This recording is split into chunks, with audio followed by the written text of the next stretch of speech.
University School of Law, and I'll be the moderator. First, I want to take just a moment to thank the Rev Law directors who made this possible, and I'd like to thank Carol for her help in organizing the panel. Briefly, by way of introduction, I attempted to do some research on the internet to be able to present some sort of statistics, and I came to discover that real data on the issue of prostitution is extremely limited. There's a lack of quality data. But I did find some information that may help to shed some light on the issue. On the legal side of the sex industry, which includes video, internet sites, novelties, magazines, exotic dance clubs. In 2006, total revenue was about $13.33 billion. To put that in perspective, that's more revenue than the combined revenue of ABC, CBS, and NBC together. It's also more revenue than all the professional football, baseball, and basketball teams. The sex industry is a huge industry in this country. Perhaps that provides at least a clue to what kind of money may be involved on the illegal side of the industry, namely prostitution. Also, I tried to get some statistics. How many prostitutes are there working in the United States? Again, I couldn't find any hard numbers, but a number of sources seem to estimate about 1% of the women in the United States work as prostitutes. So I just did some numbers. I went to the U.S. Census Bureau website. As of last night, the estimate was 305,861,023 people in the United States. I multiplied that by 51.1%, the percentage of women, multiplied that by 1%. The number I calculated was 1,562,950 prostitutes currently working in the United States today, and that excludes male and transgendered individuals. There are many of those as well. By comparison, I went to the ABA website. In June of 2007, it was estimated there were 1,116,967 licensed attorneys. There are substantially more prostitutes who make a living in this country than there are lawyers. Something to consider. The prostitution, it's a very interesting issue because it touches upon many other legal and ethical issues. For example, civil liberty issues, rights to, how do you use your own body, or adults choosing to have sex, public health and public safety issues. From the sex workers' standpoint, safety issues as well as labor rights. Sex workers or prostitutes, they don't feel comfortable going to the police typically. There is no legal redress available through the courts. Prostitution is illegal nearly everywhere in this country, with two minor exceptions, which I'll mention. But therefore, as a result of the fact that prostitution is illegal, it's criminal, it necessarily occurs in an underground, black market type environment. It's unregulated. Again, there's no support from the legal system or from the courts to enforce the transactions in an arm's length type manner. Prostitutes they're typically afraid to go to the police if there are problems. Again, I mentioned there are two exceptions to the criminalization of prostitution in this country. One is Nevada, where licensed brothels are legal, and it's not real well known, but in the state of Rhode Island, indoor prostitution, there is no law per se against exchanging money for sex. Solicitation is illegal, but indoor prostitution is legal, at least within the last several years in Rhode Island. Internationally, a number of countries take a much more progressive approach to the issue of prostitution. It would seem that the best legal approach is far from settled. In recent years, a number of countries have decriminalized or legalized prostitution, including New Zealand, Australia, Germany, the Netherlands.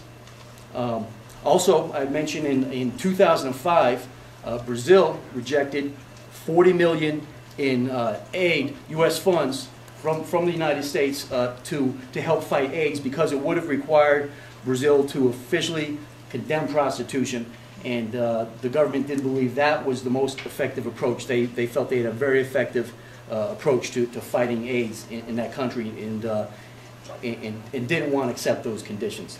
But that's enough for me. We've got an expert panel here today who will discuss all these issues and more. So let's hear from the experts. I'd like to briefly introduce our speakers by name now, and we'll more thoroughly introduce each speaker as it's her turn to speak. But we've got Andrea Ritchie from the Sex Workers Project, Sienna Baskin, also from the Sex Workers Project, Veronica Monet, who will bring more of an industry perspective, and Maxine Dugan. I'd like to mention we hope to have a real lively and interactive discussion with the audience. So there's going to be about half an hour at the end for questions and answers. But because we're very pressed on time, I'd like to ask that you please be respectful and hold the questions until the end. Also, I'll mention for those who have interest, real interest in this subject, following the formal panel, which ends at 4:30, Veronica has a brief video she's going to show. I believe it relates to a recent case of a school teacher in prostitution, and she'll show that brief video, and we can just continue conversation for just a few more minutes. So if we have video. If the tech people get it working. So at this point, I'll leave it to Carol to introduce our first speaker. So we're very grateful to have our panelists here today. We have Andrea Ritchie from the Sex Workers Project at the Urban Justice Center in New York City. She is the director and is a civil rights attorney who has engaged in extensive research, writing, speaking, and advocacy on physical and sexual violence, law enforcement against women and the LGBT community. She served as a research consultant and co-author for Amnesty International's 2005 report, Stonewalled: Police Abuse and Misconduct Against LGBT People in the United States. Ms. Ritchie is also a proud graduate of Howard University School of Law and served as a law clerk to the Honorable Emmett G. Sullivan of the U.S. District Attorney of the District of Columbia. We also have Sienna Baskin. Okay. Okay, Andrea's up. Thank you so much. I really appreciate that, and think I should probably take my judge's name off my bio for this job. So don't call him up and tell him what I'm doing, okay? So my task today is to have us step back a little bit from the whole conversation around policing of sex work for just a minute, and to think about public sexual culture and policing of sexuality and gender in the United States. Public sexual culture really spans a spectrum, from back rooms in bathhouses, to sex clubs and sex parties, to adult bookstores, to peep shows and porn theaters and strip clubs, to porn magazines on newsstands, to drive-ins, to lovers' lanes, to people holding hands and kissing goodnight on a street corner, to 10-story Calvin Klein billboard advertisements. But the existence, or even the perceived existence, of so-called deviant sexualities is aggressively policed and punished in our society, while the normative sexuality that permeates almost every aspect of our society goes, with very few exceptions, virtually unnoticed and certainly unpunished. And after all, as the title of this panel recognizes, sex sells. The question is, who can sell it and under what conditions? So as long as the sale of sex and sexuality is done in the service of capitalist commercial interest, it's lightly regulated and widely condoned, but individual exercises of agency in consensually exchanging sexual services for money or survival is deemed deviant and therefore harshly policed and punished. So individuals who are selling sex, or people who are framed or perceived to be doing so, and I'm going to keep referring to both categories of people because there are some folks who are just naturally perceived as sex workers regardless of what they're actually doing at the time, and that's very race and very gendered, so and very class. So I'm referring to both populations. But both populations are explicitly policed by the state by way of undercover vice operations, but also through discriminatory enforcement of vaguely worded regulations known as quality of life regulations, which prohibit loitering in public, obstructing vehicular traffic, vagrancy, lewd conduct, and a number of other very sort of vague and easy to apply to pretty much any situation types of offenses that are used to explicitly police sex work. And in both contexts, individual officers and entire law enforcement agencies target particular individuals or communities or locations for harassment, abuse, and arrest. Whether it's a buy bust, which we're more familiar with in the drug context, but it happens obviously in the context of sex work, or raids of brothels and dungeons and strip clubs or massage parlors, or just wholesale sweeps of public streets and spaces where sex work is or is believed to be taking place. And additionally, sex policing, or let me back up, additionally sex and sex work is policed through a whole range of collateral consequences that are visited on people who have convictions for sexual offenses. And Sienna's going to talk more about exactly how all that plays out. And again, I'm going to encourage us to take a step back and examine how law enforcement, and when I say law enforcement, I'm not just talking about local police, I'm also talking about state and federal police, the FBI, the DEA, immigration authorities, borders and custom enforcement, all of these agencies that essentially serve as the front lines, the frontline soldiers of enforcing social relations, social oppressions, and basically the social order set by the state. How all of those agencies and agents work to enforce larger racialized gender norms through the policing of sex work. The rationales that are offered for policing consensual commercial sexual exchange among adults vary, but whether it's justified on the grounds of being tough on crime, or maintaining social order, or responding to community complaints, or even protecting people who are engaged in the sex trades from victimization, it's clear that actually policing of sex work is informed by perceptions of sex workers as embodying larger concepts of sexual deviance. So they embody women's lack of women's sexual freedom, or women's non-subjugation to heteropatriarchal norms in which they're only supposed to have sex in marriage for procreation. I mean, it's quite a 180-degree turn from being owned by a man to selling a man sex. And that kind of deviance from the way things are supposed to operate is what is embodied in sex workers and is policed in sex workers. What's also embodied in sex workers and policed in sex workers is non-normative sex. So sex that doesn't involve sex in the missionary position for procreation and not pleasure. And that's easily seen even from what is normally, or not normally, what is conventionally thought of as sex work, which is, intercourse sex for money, to other forms of sex work such as domination and submission, fetish work, and other types of sex work that are considered particularly deviant and that are harshly policed and punished as well, even though in some cases they're actually legal, as in not criminalized. Gender nonconformity is also embodied and policed and punished in sex workers, not only in conduct. It's gender non-conforming to engage in sex work, as I just discussed. It's not a ladylike thing to do. It's not something that a true or good woman does. So we punish that non-conformity with gender norms by punishing and policing sex workers. It's also punished and policed in the bodies of trans women who are gender non-conforming in their, and also gay men who are gender non-conforming in their identity and expression, and through that, and through the policing of sex work, that kind of gender non-conformity is also punished. So because sex workers' bodies embody all of these forms of deviance and non-conformity, they're perceived as threats to community security, they're perceived as representative of individual and societal degradation, and like other signs of decay, they have to be met with zero tolerance. And street-based prostitution in particular is the most visible form of this gender sexual deviance, and so that's, and it's generally considered to be one of the hallmarks of social disorder. For those of you who are familiar with the broken windows theory of policing, prostitution is one of the central things and is inextricably tied up with violent crime and drug dealing that is supposed to be the main target and motivation for the kind of quality of life policing and saturation of particular areas and neighborhoods with occupying forces of police. Prostitution is one of the main justifications for that.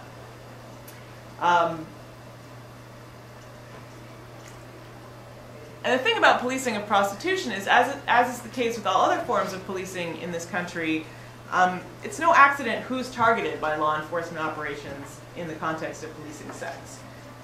And one thing that I feel is really important for us to consider is the fact that the role of policing of gender and sexuality is an important weapon of policing race and class in this country. And it also serves an independent function of law enforcement. And neither of those things can really be overlooked, but they often are. The role of the military, the police, and immigration authorities in policing and enforcing class and race relations in the US is pretty much accepted among progressive scholars and legal scholars and activists. But the role of law enforcement in enforcing dominant sexualities and constructions of gender hasn't been explored to the same extent. And certainly the use of gender and sex policing as instruments of race and class policing hasn't really been fully recognized. But it almost goes without saying that policing of sex work is profoundly racist. Women of color are perceived by the police and by the public through racial stereotypes that are as old as this nation itself, that frame African-descended and immigrant women as highly sexualized and sexually available, and therefore as natural prostitutes, to be alternately used, eradicated, or excluded from proper American society. And inevitably, law enforcement officers' internalization and perpetuation of these stereotypes results in selective targeting of women of color in what is essentially a very discretionary world of sex policing. Who you pick to do the buy-bust with, where you pick to do the sweeps, where you pick to do the raids, is all informed by who is considered to be the sex worker. And that's driven in turn by race and class power relations in this country in ways that people don't often think about. And the use of quality of life regulations to police sex work, which are very vague, further allow police officers to employ the wide discretion they're given to enforce those regulations in ways that reinforce race and class and gendered hierarchies in this country. And that's particularly true where street-based sex work is concerned, where there's a greater proportion of women of color engaged in sex work. Additionally, as I was referring to earlier, gender nonconformity, especially as it's expressed by gay men and transgender women, is highly sexualized by the police, leading to presumptions that gay men and trans women are involved in sex work. And for transgender women, and particularly transgender women of color, they're routinely and endemically profiled as sex workers by the police, so much so that some folks have coined the term walking while trans, which is derivative of the term driving while black, and I don't want to equate the two things. I think they're very different. But I think that coining the term was an indication of how pervasive the practice is, and it reflects the reality that trans women often can't walk down the street without being stopped, without being harassed, without being abused, and without being arrested by police on the allegation that they're engaged in sex work, regardless of what they're doing at the time, whether they're walking the dog, whether they're going to the store to buy cigarettes, whether they're hanging out with friends, whether they're sitting on their stoop. I've had trans women say, I was walking down the street, honey, in my slippers. Like, if you think I was working, I'd be dressed a little bit better, you know? It's really endemic, and it seems that gender nonconformity is enough in and of itself to sexualize someone, to signal sexualization of someone, or sexualize someone to the extent that it signals in and of itself intent to prostitute in the minds of police. It also signals in the minds of police, and this informs their interaction with trans women who they're profiling as sex workers, it also signals mental instability to them, a predisposition to violence, a predisposition to fraud, and a predisposition to criminality. So in addition to being policed for sex work, that can't be true. In addition to being policed for sex work, trans women are also caught up in other kinds of criminalization. And young gender nonconforming African American and Latino gay men report similar, although less pervasive, racialized and gender profiling. So policing and punishment of gender and sexual nonconformity through the policing of sex work isn't just accomplished through arrest and incarceration, it's also accomplished through endemic verbal abuse and sexual abuse and harassment on the street by police, and sexual harassment, abuse, and rape by police is an extra legal form of policing and punishing sex work. And it happens across the board, it's endemic. We've heard countless sex workers across the country say that every night I'm offered the choice between giving someone head in giving a cop head in an alley or going to jail. Sex workers report endemic rape by police and endemic sexual harassment. It's an extra legal way in which police police gender and sexual nonconformity. They do so, as I said, through verbal abuse, by referring to sex workers by misogynist, racist, and homophobic and transphobic slurs. And it's also done through physical violence. there's been a number of studies that have been done that have shown that up to 30% of sex workers in Chicago, for instance, report physical and sexual violence at the hands of the police, including rape by police officers. And work that the Sex Workers Project has done in the past has found similar levels of violence by police against sex workers. Public strip searches are another way in which gender and sexual nonconformity is policed through the policing of sex work. And generally, policing of sex work generally sex work isn't one of those crimes where an officer would have a reasonable suspicion to believe that someone is concealing a weapon or contraband. But because of the fact that the police are out there to police sex and to police sexuality and gender nonconformity, they use public strip searches on street corners and in precincts and in jail cells and other forms of degradation to police sex work and to punish that kind of nonconformity. Another way in which they punish it is by failing to respond to violence against sex workers. And often the response that police have to violence experienced by sex workers is, what did you expect if you're a hoe? As part of your job, sex workers can't be raped. And they just are completely non-responsive and fail to protect women who engage in sex work as a way of punishing their sexual deviance and gender nonconformity. So in the 1 minute I have left, what does all that mean for rebellious lawyering? I think it really requires us to broaden our analysis of policing and police brutality and misconduct, and of violence against women, and of anti-LGBT violence, and also to therefore address our strategies and our tactics, whether we're seeking justice in the courts or in legislatures or in the streets.